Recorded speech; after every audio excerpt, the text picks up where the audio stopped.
नमस्कार साथियों, स्वागत है आपका सफलता पथ पर। मैं हूं सुमित सिंह। साथियों, यूपी टेट और सुपर टेट 2026 की क्लास में आज हम लोग प्रैक्टिस करेंगे पर्यावरणीय अध्ययन का। यह गेस्ट पेपर नंबर 2 पर्यावरण अध्ययन का है।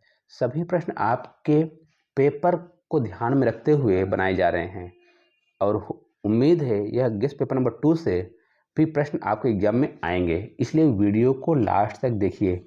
आपके पेपर पैटर्न के अनुसार सिलेबस के अकॉर्डिंग प्रश्न को डिजाइन किया गया है, ठीक है। यदि अभी तक आपने चैनल को सब्सक्राइब नहीं किया है तो सब्सक्राइब कर लीजिए, और सब्सक्राइब किया है तो दोस्तों के साथ सब्सक्राइब करवा लीजिए। वीडियो उपयोगी लगे आपको वीडियो को लाइक कीजिएगा। चलिए स्टार्ट करते हैं आज की क्लास। वीडियो को स्किप न करते हुए पूरा वीडियो देखिए आप। पहला प्रश्न है, चिपको आंदोलन किस राज्य से संबंधित है? तो चिपको आंदोलन था किस राज्य से संबंधित है?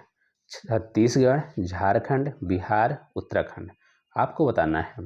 पहला क्वेश्चन है, चिपको आंदोलन का संबंध किस चीज से था?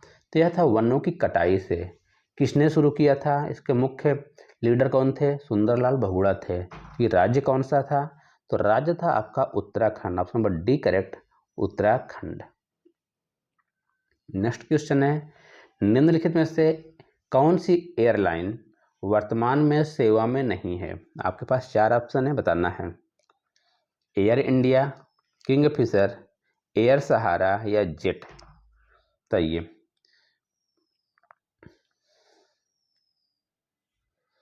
तो आपने सुना होगा कि सहारा कंपनी पूरी तरह से बंद हो चुकी है, तो एयर सहारा नाम की एयरलाइन अब सेवा में नहीं है। Option number C is correct answer. Next है आपके लिए, निम्नलिखित में से कौन सा युग्म ठीक नहीं है? आपको जोड़ी बताना है कौन सा सही नहीं है। देखिए, जूट, रेशमी वस्त्र, गन्ना से चीनी, अभ्रक से विद्युत उपकरण, कपास से सूती वस्त्र। कौन सा युग्म सही नहीं है? तो देखिए, जूट से रेशमी वस्त्र नहीं बनते, ठीक। ये हमारा जो आंसर सही होगा, ऑप्शन नंबर ए सही है। बाकी गन्ना से चीनी बनता है, अभ्रक से विद्युत उपकरण और कपास से सूती वस्त्र सही है, लेकिन जूट से रेशमी वस्त्र नहीं बनते। प्रश्न संख्या 4, बिहार राज्य में स्थित भारत का सबसे लंबा सड़क पुल है? इंदिरा गांधी सेतु, महात्मा गांधी सेतु, जवाहर सेतु, बिहार सेतु। तो बिहार राज्य में सबसे लंबा जो पुल है महात्मा गांधी सेतु है। यह पटना में बना हुआ है। ऑप्शन नंबर बी कहाँ है? पटना में, राजधानी पटना में महात्मा गांधी सेतु गंगा नदी के ऊपर बनाया गया है। किस विटामिन की कमी से घाव से रक्त का बहना नहीं रुकता? कौन सी विटामिन है जिसकी कमी से रक्त का बहना नहीं रुकता? विटामिन ए, बी, सी, के, बताइए। तो आप जानते हैं विटामिन ए की कमी से रतौंधी रोग होता है, विटामिन बी की कमी से बेरी, विटामिन सी की कमी से स्कर्वी, लेकिन विटामिन के की कमी से रक्त का घाव से रक्त का बहना नहीं रुकता। कौन जिम्मेदार है? विटामिन के। ऑप्शन नंबर डी करेक्ट यहाँ पास। चूहों के द्वारा फैलने वाला रोग, चूहों के द्वारा चेचक, मलेरिया, प्लेग, तपेदिक। चूहों के टच में आने से या तो कौन सा रोग फैलता है? तो वह है प्लेग। कौन सा है? Plague. Option number C correct answer. Next question, प्राथमिक सामाजिकरण है, बच्चे का प्राथमिक सामाजिकरण कहाँ होता है? आपके पास 4 ऑप्शन दिए हैं, बताना है। शुरुआती उम्र में परिवार एवं मित्रों से सीखना, किशोरावस्था में समाज से सीखना, प्राथमिक स्तर पर समाज से सीखना, शिक्षकों का अनुसरण करना। तो प्राथमिक सामाजिकरण जो शुरू होता है शुरुआती उम्र में परिवार एवं मित्रों से, कहाँ से शुरू होता है? परिवार एवं मित्रों से शुरू होता है। Number A is correct answer. निम्नलिखित में से कौन सी खरीफ की फसल नहीं है? चावल, गन्ना, गेहूं, मक्का। खरीफ की पूछा है आपसे, ठीक है। रबी और खरीफ जानते हैं, जो फसलें जून जुलाई में बोई जाती हैं और अक्टूबर नवंबर में काटी जाती हैं, उन्हें बोलते हैं खरीफ की फसल। जो फसलें अक्टूबर नवंबर में बोई जाती हैं और मार्च अप्रैल में काटी जाती हैं उसे बोलते हैं रबी की फसल। तो यहाँ पास गेहूँ जो है आपका खरीफ की फसल नहीं है, ये रबी की फसल है। तो यहाँ ऑप्शन नंबर सी करेक्ट होगा आपका। कौन सा पदार्थ बायोगैस संयंत्र में प्रयोग नहीं होता, बताइए। पशुमल, खनिज तेल, जैव कचरा, मानव मल। बायोगैस संयंत्र, तो खनिज तेल जो है आपका, यह एक पेट्रोलियम तेल है, खनिज तेल है, यह बायोगैस संयंत्र में प्रयोग नहीं होता है। तो यहाँ आंसर क्या सही हो जाएगा आपका, बी। नेक्स्ट क्वेश्चन की ओर बढ़िए। भारत का राष्ट्रीय पक्षी कौन सा है? बहुत सरल सवाल है, लेकिन प्रश्न ऐसे पूछे जाते हैं। तो भारत का राष्ट्रीय पक्षी मोर है।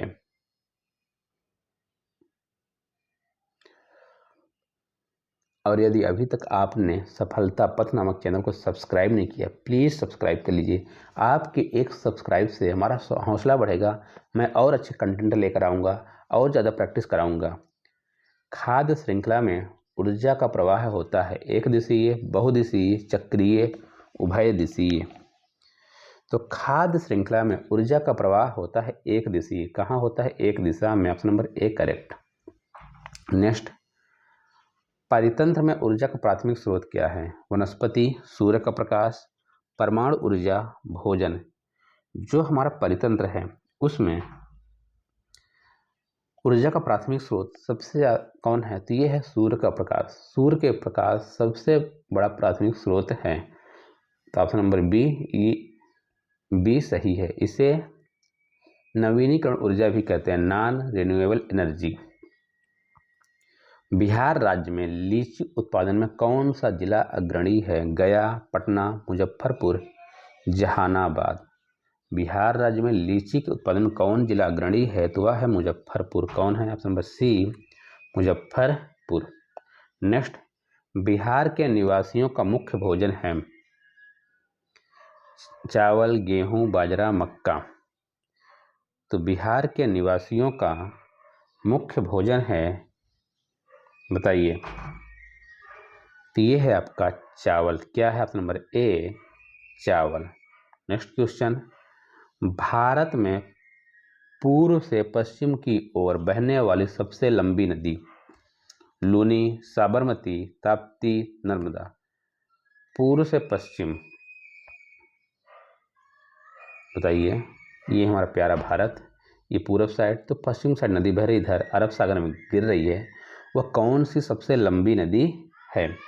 आपको बताना है। तो वो है नर्मदा नदी। सबसे लंबी नदी नर्मदा नदी। इसके अलावा ताप्ती नदी भी अपना जल पूर्व से पश्चिम की ओर बहते हुए अरब सागर में गिराती है, लेकिन यहाँ पूछा है सबसे लंबी, तो वो आपकी है नर्मदा नदी। Option number D correct answer. बच्चे दुनिया के बारे में अपनी समझ का सृजन करते हैं, इस कथन का श्रेय किसको जाता है? बताइए। पावलोव, पियाजे, कोहलबर्ग, स्किनर। बस 4 ऑप्शन है, सोच कर बताइए।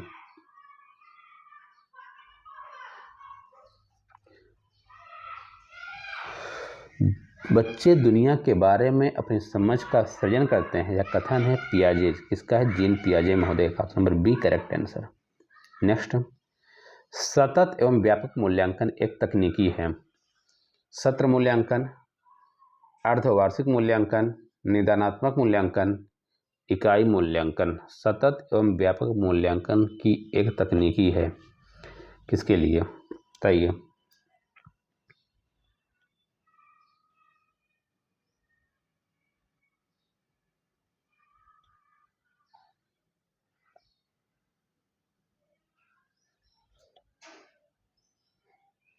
तो ये होगा निदानात्मक मूल्यांकन के लिए। किसके लिए? निदानात्मक मूल्यांकन के लिए। Option number C is correct answer. एक अच्छे परीक्षण की कौन सी विशेषता नहीं है? वैधता, विश्वसनीयता, वस्तुनिष्ठता, उदार करना। बताइए।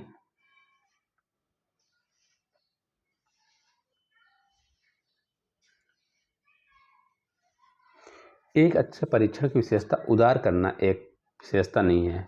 आपको परीक्षण में उदारता नहीं लानी है, ठीक है। Option number D correct. छात्र में रटने की प्रवृत्ति रोकने हैं तो कैसे प्रश्न पूछने चाहिए? आपके पास 4 ऑप्शन है, बताइए। वस्तुनिष्ठ, लघु उत्तरीय, दीर्घ उत्तरीय, निबंधात्मक।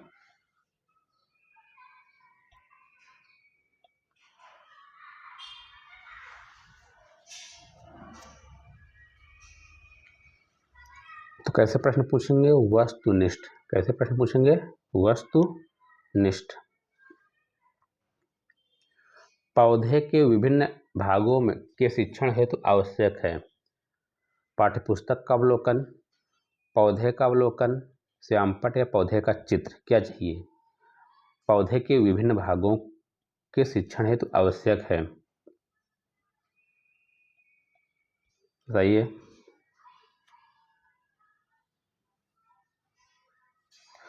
तो पौधे के विभिन्न भाग, जैसे कोई एक पौधा है, ठीक है, उसके शिक्षण हेतु आवश्यक है कि पौधे का अवलोकन करें। किसका करें? पौधे का, खुद देखकर। Option number B.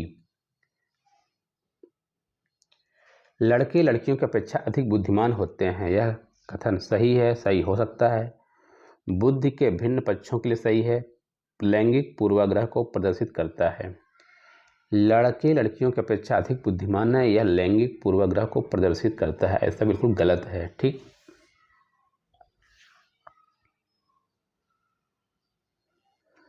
बिहार राज्य में कक्षा 5 तक पर्यावरण अध्ययन कैसा विषय है? एकीकृत, उप विषय, सम्मिलित, वैकल्पिक। बताइए।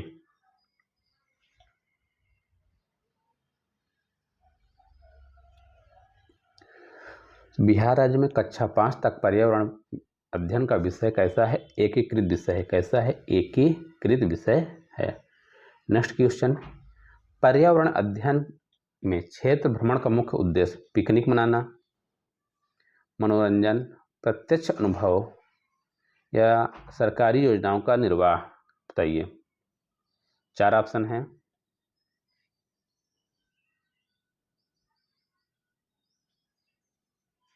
तो यहाँ पास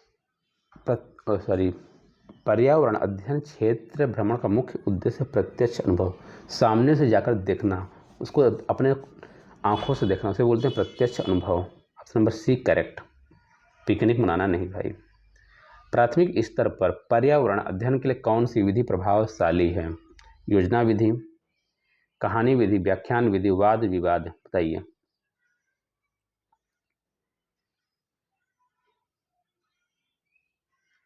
प्राथमिक स्तर पर पर्यावरण अध्ययन के लिए कौन सी विधि है? दिए गए ऑप्शन में कहानी विधि सबसे अच्छी होगी, ठीक है।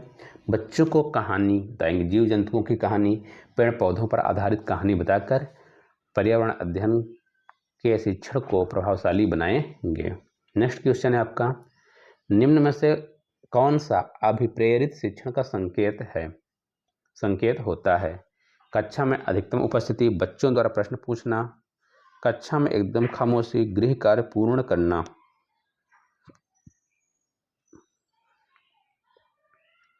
अभिप्रेरित शिक्षण का संकेत होता है बच्चों द्वारा प्रश्न पूछना। क्या? बच्चों के द्वारा जब बच्चा प्रश्न पूछता है तो वह अंदर से अभिप्रेरित होता है खुद। तो option number B is correct. Next, निम्न में से कौन सा पर्यावरण अध्ययन का घटक नहीं है? मानव, वायुमंडल, जैव मंडल, सीमा मंडल। बताइए, बहुत सरल क्वेश्चन है।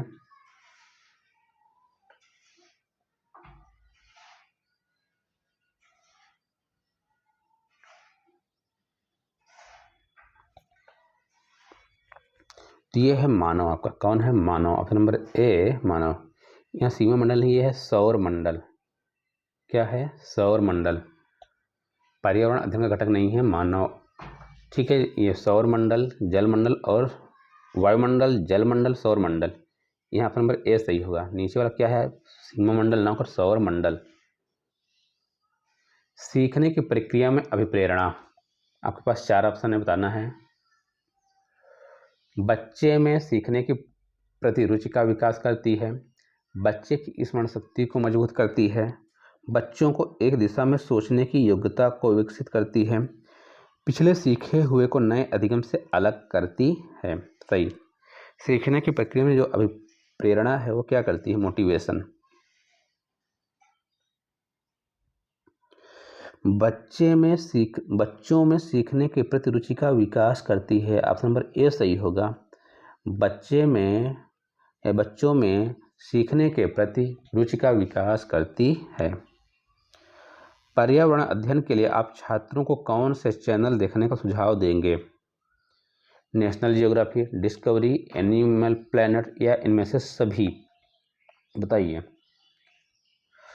तो पर्यावरण अध्ययन के लिए आप छात्रों को कौन से चैनल सुझाव देंगे? तो यहाँ पास जो 3 ऑप्शन दिए हैं, national geography, discovery, animal planet, ये सभी। तो ऑप्शन नंबर डी होगा सभी। ये तीनों चैनल आपके पर्यावरण अध्ययन से जुड़े हुए हैं। नेक्स्ट क्वेश्चन, बिहार राज्य हेतु पर्यावरण अध्ययन के शिक्षण के लिए प्राथमिक स्तर के पाठ्यक्रम का निर्माण किसने किया? NCERT, NCTE, SCERT, MHRD, किसने किया? बताइए। तो ये किया था SCERT। किसने किया? ऑप्शन नंबर सी। बिहार राज्य के साथ साथ उत्तर प्रदेश राज्य में भी कौन करता है? SCERT ही करता है। बीज अंकुरण की अवधारणा को पढ़ाने का सबसे प्रभावी तरीका कौन सा है? अंकुरित बीजों का फोटो दिखाना, बोर्ड पर चित्र बनाते हुए अंकुरण के चरणों को प्रदर्शित करना, कक्षा में अंकुरित बीजों को दिखाना और अंकुरण की प्रक्रिया को स्पष्ट करना, बीज बोने, अंकुरण के विभिन्न चरणों का अवलोकन करने, उनका चित्र बनाने की गतिविधि को बच्चों को निष्पादित करने के लिए कहना। तो यहाँ पास जो ऑप्शन नंबर डी है बिल्कुल करेक्ट आंसर है। ठीक है, यही सबसे अच्छा तरीका है। तो साथियों, ये रहे आपके पर्यावरण के 30 महत्वपूर्ण क्वेश्चन। उम्मीद है आप 30 में से 30 क्वेश्चन सही किए होंगे। यदि आप 30 में से 28 भी सही किए हैं तो आपकी पढ़ाई अच्छी चल रही है। ठीक, तो आपको यह वीडियो कैसा लगा है? यदि उपयोगी लगा हो तो वीडियो को लाइक कीजिए, चैनल को सब्सक्राइब कीजिए, दोस्तों के साथ शेयर कीजिए, अन्य व्हाट्सएप ग्रुप में प्लीज़ शेयर कर दीजिए आप अपने। ठीक, वीडियो देखने के लिए धन्यवाद। जय हिंद, जय भारत।